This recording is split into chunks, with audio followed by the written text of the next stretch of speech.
Hello, hello, welcome. I'm Rachel. I'm the owner and creator of Fiona Sandwich Patterns, and today I wanted to hop on and talk to you a little bit about the sew along and walk with me because I won't go too far. I realized that I didn't put on my mic today. So, let's see. Hopefully you can hear me all right.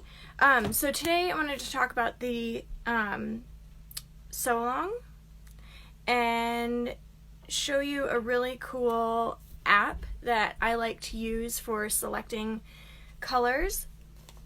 So the sew along started on I think last Monday, and I've been playing catch up from our trip to Yellowstone and Grand Teton. So I apologize for this being a little bit late, but late is better than never. So I want to give you a sneak peek. These haven't been posted yet to Instagram. So I did the arch in Yellowstone. I have Old Faithful and then Artist Point. So really quick, I wanted to talk about fabric selection. And one thing that I love doing is wandering around a quilt shop.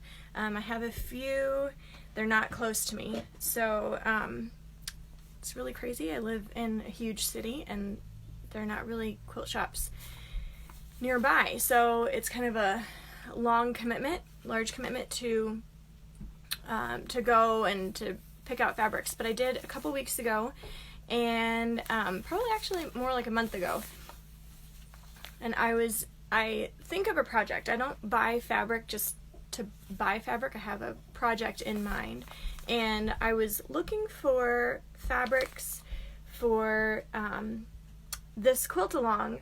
So one thing that I look for is either a really large print or a really small print. So you can see this is a Cafe or Cafe Facet fabric, and the original fabric, the large piece is all cabbage, but this is perfect for creating canyons.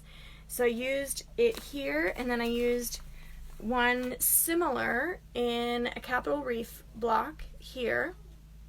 So I look for patterns within the fabric that kind of have an organic, natural look. I've been playing around with some kind of a watercolor fabric for water, and I haven't found too many that I really like. I don't know who makes this one.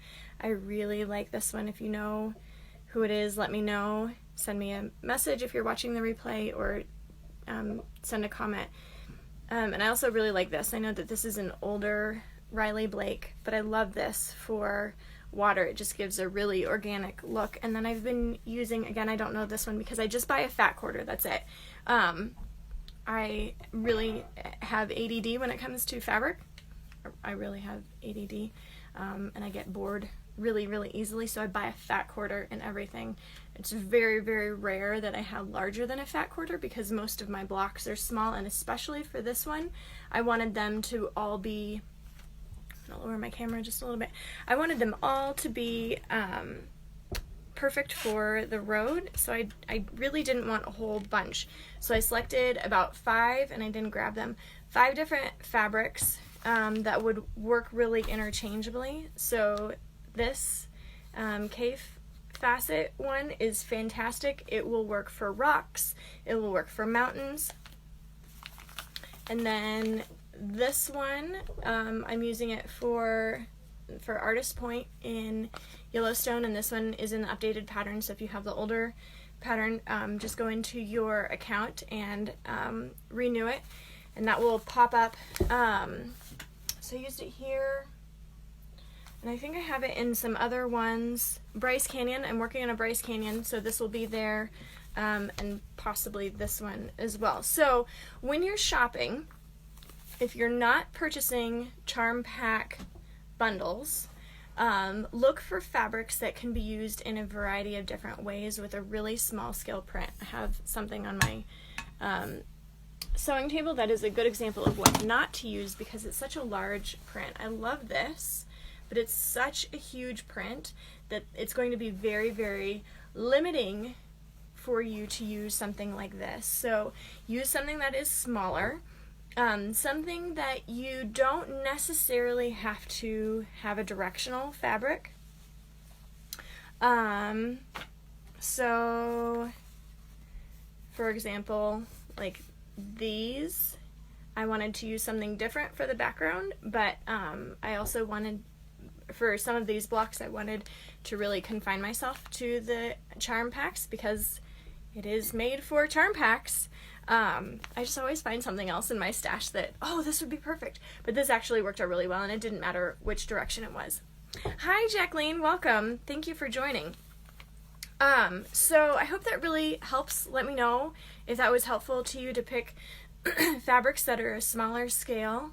And then thinking outside of the box. So these, I really love low volume, and I think low volume fabrics are going to work perfectly for this quilt along. And these are all, I think Zen Chic is the line, and it was a jelly roll, and I've moved my whole sewing room, so what used to be right behind me or beside me is now on the other side of the room, so it's too far, so we'd have to take a field trip. So you'll just have to trust me. Some of these that I do actually know the name of the designer or the line, I am sharing with you. So these are Zen Chic, and they work. It's a jelly roll. I got it from Fat Quarter Shop in one of the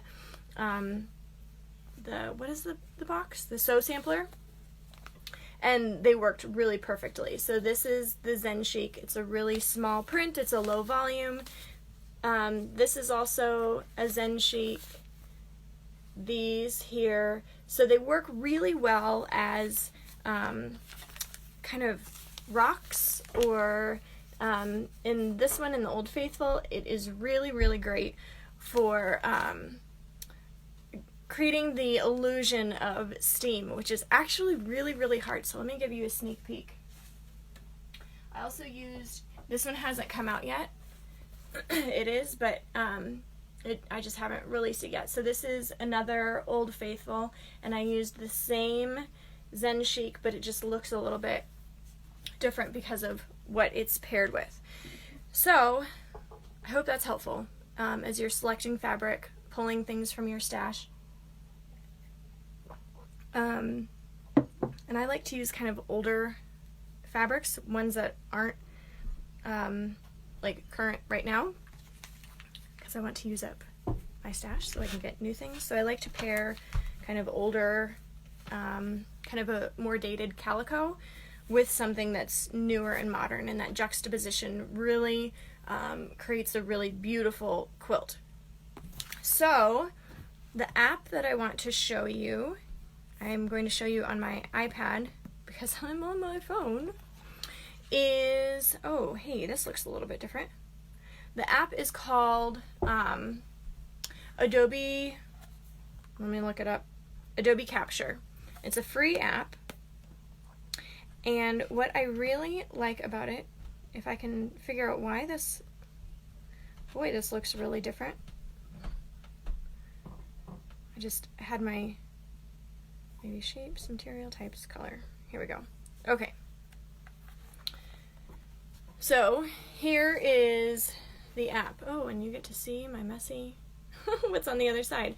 This is what the app looks like, and you'll want to scroll down to colors here. So if you open it up, see, it looks for all of this different crazy stuff. You can choose shapes, but what I really like is the colors option.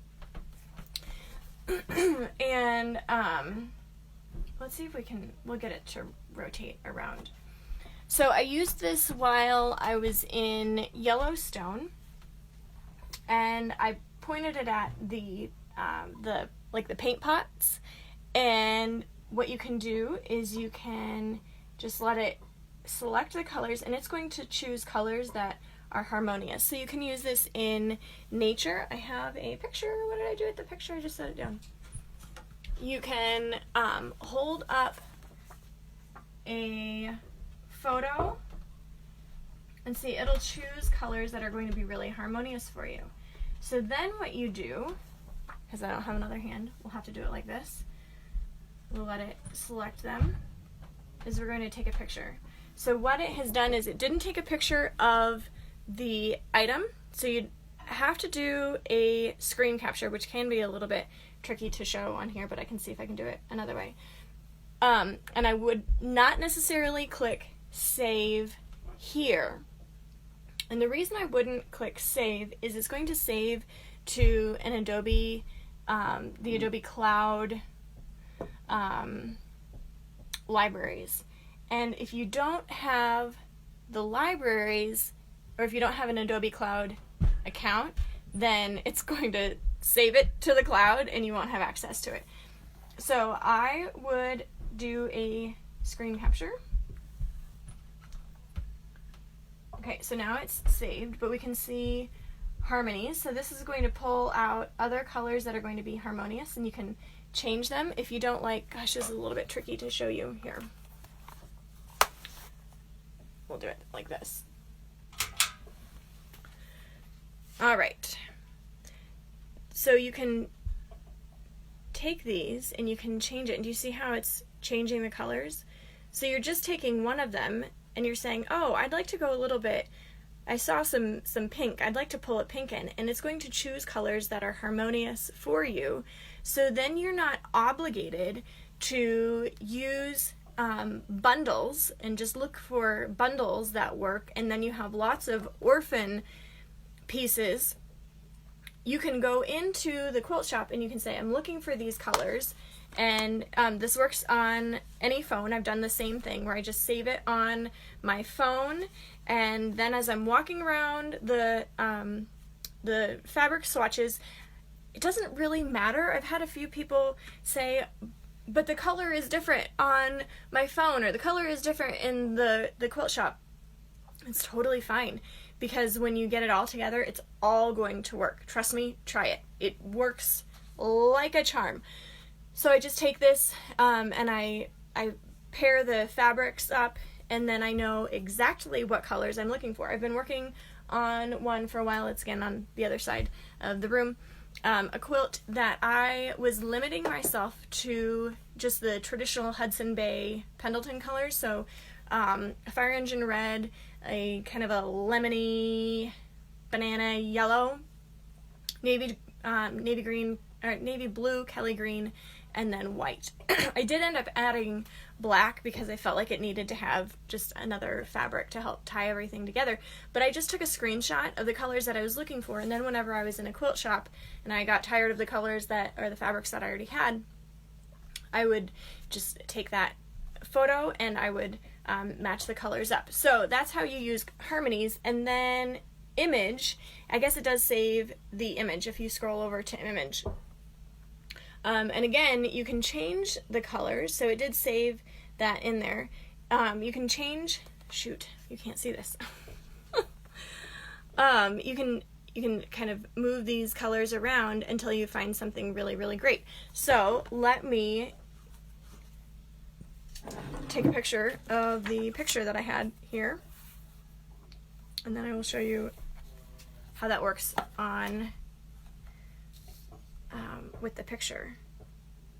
And if you're just joining, I am using Adobe Capture to show colors and how I select colors, particularly when I'm out hiking and I see, like when we were in Yellowstone, I don't remember, Artist Point is where we were, and there was all sorts of lichen that was amazing. Like it was a teal color, but it was just really a very deep teal, and I was just so overcome with the color. And I don't know that the picture actually did it justice. It was really incredible. It was like an emerald and then a teal and turquoise, and I thought, oh, this would be perfect. So if you see colors in nature or a sunset or something, take a picture of it, and then you can add it into the Adobe Capture and then move things around to find something that's harmonious, and trust your instinct that you really can choose beautiful colors. So I'm using this image again, and these are the colors that it auto-populated for me. And I feel like this middle one and the last are far too close together. So I'm going to go into the image, and you can see here that it did choose the colors that were really, really close. So then what I will do is I'm going to move these around. I really want a green. Can you see this? You can't see this really well. There we go. There's a green, and I'll just keep moving it. It's nice that it highlights it. So there's a green, and I want to make this yellow a little bit more prominent. And here's one of my secrets. Oh shoot, it didn't take it. Didn't like that. Is I like to choose two darks. I like to work in odd numbers, not even. Two darks and a light. So you'll have two darker colors, and then you'll have a lighter color. So we're going to work on colors that are darker and lighter, or two lights and a dark. You just want to have that, either you're going to push it more toward the light side or push it more toward the dark side. I hope this makes sense to you. So we could choose, in this case it's going to naturally, isn't this a great app? I love it. You're going to choose colors that are harmonious in nature, and nature does this automatically. God is just so incredibly brilliant that naturally there are these darks and lights that just, the juxtaposition, a juxtaposition is a bringing together of two things that don't normally come together, right? So having the darks and the lights where they're on opposite sides of the spectrum, it's going to really pull things together. So another thing, man, where did I put it? I had everything right here, and now it's all disappeared. I have a color wheel. I have two color wheels that I absolutely love. Hold on, I have to turn this light back on so I can see what I'm actually looking for. It's not a normal color wheel, because if you look at nature, things aren't red, yellow, green, blue, purple, they're not the harsh colors. So the appeal, great question. The appeal is that you're having something that it looks natural, it's harmonious. If you like the really bold, the app. The app again is Adobe Capture, and it's free. I think you can even create your own Adobe Cloud account, so then it's all stored there and not on your phone. Shoot. I wish it was right here. I just had it. You'll have to trust me. So the two color wheels that I love, one is called the Gardener's Color Wheel. I know, autocorrect, right? The Gardener's Color Wheel, and that's probably my most favorite. And I think I have the one in French because it's better than the one that is in Spanish. And what that one, so there's a gardener's one, and then there's one that shows tints and shades and hues. Ha! I have both of them! Just gotta keep looking. Okay. This one is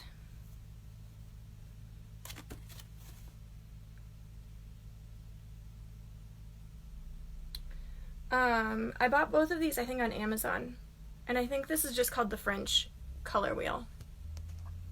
And this was what I used, and you can take this and you can use it with you. This is what I used before somebody told me about this, and this app was really a game changer because I was doing it all manually. So you can take, so this is the French one, red and orange, so we're going to take a complementary and then choose down here is the blue-green. And generally color wheels we're used to one like this where it's red, yellow, green, blue, purple, indigo, violet, right? Where it's these really bold colors, but it doesn't have the tints and the tones and the hues and all of that. So then it just kind of feels, to me, it feels like it's coming out of a crayon box, and it doesn't feel natural. And I want, if I'm recreating a quilt to look like something in nature, I want it to feel like something in nature. I don't want it to feel like a crayon box, right? So this is the Gardener's color wheel. This is my second favorite. I think this is my most favorite. And the reason I think I like this one better. Oh, there's a little finch. How fun. I have a bird feeder just out here. See, I told you I have ADD. Can't focus. So you can take these here. Let me do this again. Thank you for letting me find this. And it's going to tell you a complementary. You could even take these two colors here or this one and then also use this. But for the sake of argument, because it shows complementary, the orange and the red. So we'll take these two colors because they're two darks, and then we could mix it with something here, and then that creates something that's really nice and balanced. So this is another thing that you can take with you to the quilt shop. It might be a little bit more cumbersome, but then it will help you to see, oh, I am not limited to bold colors, which is nice, but then you can add in something that is softer, right? So you can have that juxtaposition of two darks and a light, two lights and a dark, or having more darks than lights, and have it be enough of a contrast and a difference. And I do that, you can see that with all of my patterns. The ones that really stand out, this cactus one behind me doesn't stand out quite as much as, say, I wonder if I can move it so you can see the Bryce Canyon. I think you saw it before, because there's not the balance of darks and lights. So going back to the app, so the Adobe Capture, again, you can use this. It's in your pocket. It makes it really nice and easy. Snap a picture, and then while you're driving, again, edit the colors, pull the colors. So this one, I'll do it this way. I'm going to pull this blue down, and I'm going to make it more of a purple color. And what you're doing is you're training the eye. You're training your eye to see colors as they occur in nature, and you'll start to notice the shift. You'll start to notice the really intense, the intense orange in a sunset, and then you'll see that the shadows really aren't black. They're more of a purple or a blue. So then you can pull that into your quilt, and you can create really a piece of art with your quilt, and then your paint is just the fabric. So I hope this is really helpful to you. I love this app. I will try to find the paint pot one and see what it captured, and see how I can play with that, and I'll put that either in my stories, or I will put it in as a regular post, so watch out for that. But that is exactly how I choose my colors for these quilts. And then if you see me in a quilt shop, I will be the one carrying my phone around, matching up colors to a picture. And trust your eye. You're going to be training your eye for this. And the other encouragement to you is, this is your quilt, your rules. So here's an example. My quilt, my rules, right? I had a conversation with my family about this. At Roosevelt Arch, when we went, it was snowing. And my family said, you really should have done it with a blue sky. Well, I want to remember that it was actually a really cold trip. It snowed and it rained, so I chose a fabric that represented that.